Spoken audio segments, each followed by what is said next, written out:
السلام عليكم. قصتنا النهاردة شاب منفصل عن زوجته، وعنده منها بنوتة من ذوي الاحتياجات، ربنا يشفيها ويعافيها يا رب.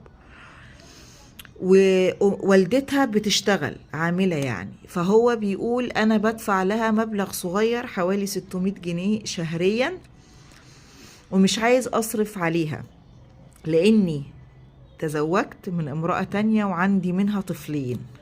تمام كده. وزوجتي الأولانية بتشتغل، يعني مش محتاجة ان انا اصرف على بنتي، فهي حاليا بتطالبني ان انا اصرف على بنتي، وبتطالبني ان انا اكشف بيها عند الدكاترة والى اخره يعني. فانتوا ايه رأيكم؟ انا شايف ان انا بيتي التاني واولادي اولى مدام زوجتي الاولى بتشتغل. انتوا ايه رأيكم؟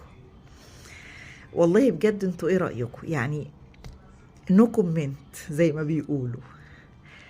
يعني هي بنتك الاولى مش من حقها زي اولادك التانيين؟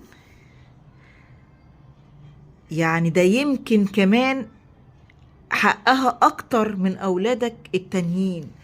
احنا في مساواة في البر وفي العطية بين الاولاد، ولكن البنت الطفلة الاولى من ذوي الاحتياجات الخاصة، يعني أكيد ليها جانب هيبقى أزيد من أي حد تاني في الدنيا، مش في المصاريف بس، في الاهتمام، في الحب، في المراعاة، في كل حاجة.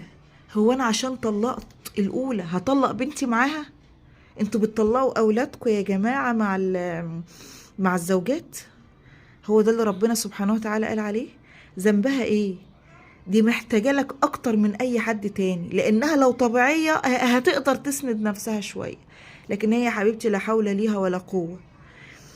دي النقطة الأولى. النقطة التانية، زوجتك بتشتغل، دي حاجة يعني صرفت كتر خيرها، ما صرفتش ما عليهاش لوم، لان الزوجة ليها الذمة المالية المستقلة بتاعتها بعيد عن حضرتك خالص. يعني حضرتك ما تبصش لمرتبها خالص، هي ساهمت وساعدت باللي ربنا يقدرها عليه، خير وبركة، كتر خيرها وربنا هيجازيها خير.